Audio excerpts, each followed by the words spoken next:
Olá pessoal, tudo bem? Eu sou Aline Gomes de Carvalho, engenheira agrônoma, mestranda do Programa de Ciências Agrárias pela Universidade Estadual de Maringá e pesquisadora do Grupo Supra Pesquisa.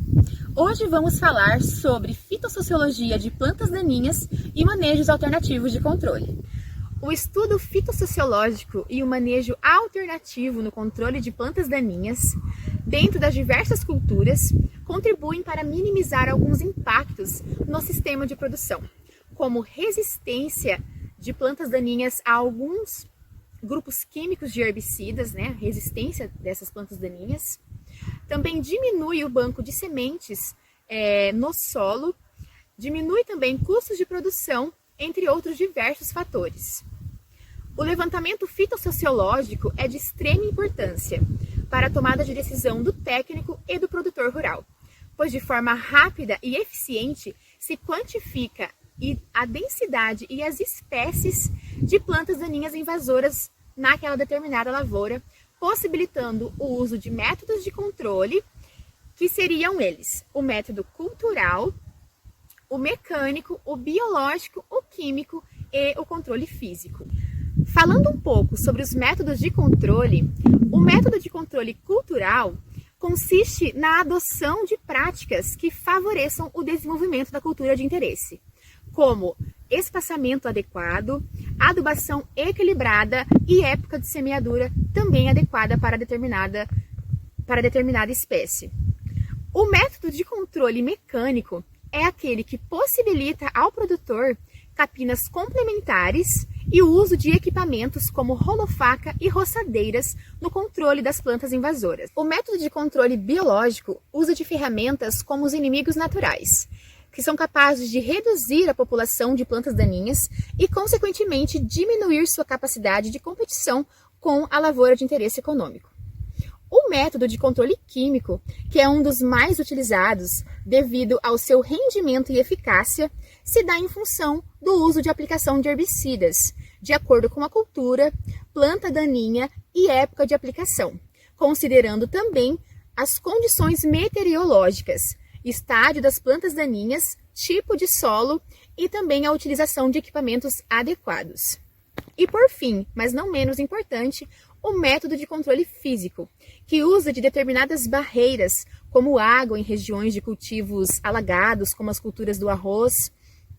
controle térmico através de chamas e a cobertura vegetal, como a palhada de plantas de cobertura, sendo esse um dos métodos que vem ganhando bastante espaço entre os produtores pelos seus diversos fatores positivos, que além do controle de plantas daninhas, melhora o perfil do solo e aumenta a disponibilidade dos nutrientes, diminui fatores de compactação do solo, protege a camada superficial contra a incidência solar, regulando a temperatura do solo,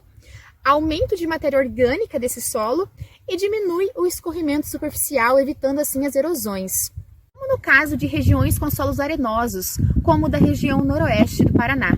que além de proporcionar esses diversos benefícios, ainda possibilita a rotação de cultura dentro do sistema, sendo que esse integra um dos pilares do sistema de plantio direto. Com isso, o uso de plantas de cobertura vem sendo adotado cada vez mais pelos produtores. Hoje eu estou aqui no município de Moreira Salles, localizado na região noroeste do Paraná, que abrange grande parte do Arenito Kaiowá, onde o manejo de plantas de cobertura, além de ocasionar o controle de plantas daninhas, é usado principalmente para a estruturação do solo desses produtores. As espécies usualmente utilizadas aqui são a aveia, capim braquiária, milheto, sorgo forrageiro, triticale e há alguns anos alguns produtores arriscam com o plantio de trigo. Aqui nessa lavoura nós podemos observar que o produtor optou pelo plantio de aveia. A aveia é uma cultura que disponibiliza de bastante palhada, vai ter uma boa cobertura, diminuindo a incidência solar do sistema, evitando assim a germinação de plantas daninhas como a buva, a coniza, que é uma planta fotoblástica positiva, ou seja, ela necessita de luz para germinar. Então, aqui nesse talhão o produtor fez essa opção de cobertura, pensando também no sistema solo e também no controle das plantas daninhas. Aqui nós temos uma lavoura com o cultivo de sorgo forrageiro, que pode se tornar uma alternativa como plantio segunda safra para o produtor rural, sendo uma planta bastante resistente ao estresse hídrico e que vem substituindo o milho na composição de rações animais, sendo uma alternativa com ganho econômico e sustentável. Como vocês podem ver, é uma planta que produz bastante biomassa e tem um ótimo sistema radicular, e que também inibe o crescimento de plantas invasoras na lavoura. Também aqui nós temos uma lavoura com a implantação do capim braquiária, que é uma das culturas mais utilizadas pelos produtores quando se pensa em manejo de plantas daninhas e também em sistema de cobertura, sendo uma boa alternativa para produtores que possuem gado para pastejo, e essa planta possui um ótimo sistema radicular. O milheto, que é uma alternativa para a rotação de culturas aqui na nossa região, principalmente por aqueles agricultores que sofrem com a presença de nematóides na área, pois o milheto tem um índice de reprodução baixo, diminuindo assim a população desses fitopatógenos na área. Essa cultura também contém substâncias alelopáticas, sendo uma ótima ferramenta para o controle de plantas daninhas e também para a formação de palhada dentro do sistema. Essas são algumas das opções de plantas de cobertura escolhidas pelos produtores da região noroeste do Paraná, aqui do município de Moreira Salles.